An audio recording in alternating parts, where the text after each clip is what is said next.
So how to set up YouTube? So adto na ka sa YouTube. Diya.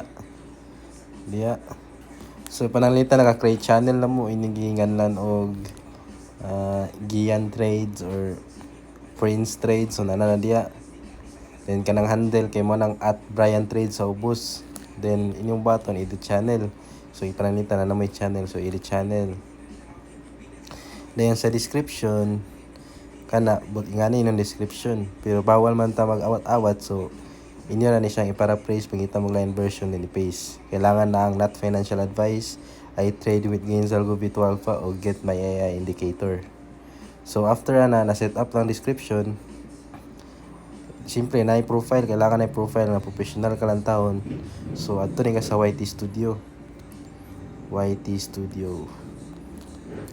Kaya kailangan magud sa YouTube kay maka-attach og link. So adto ka diri sa imong kaning gamay nga circle sa taas.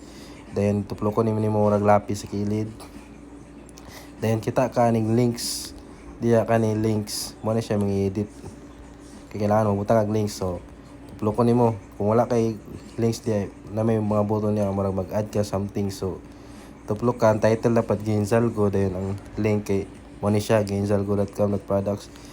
I-send na nako na kung kinsay candle sa inyo or sa imo kung mo PM lang sa kuha sa links. Then dari sa ikaduha, title na Gainzalgo Bito Alpha Indicator, then ang URL which is ang link kailangan Gainzalgo Bito Products, din ay sumpay Gainzalgo Bito. So i-copy paste ra po na dili ni may mano-mano, so message me. Sure. So mga siya pag umana na i-save na niyo.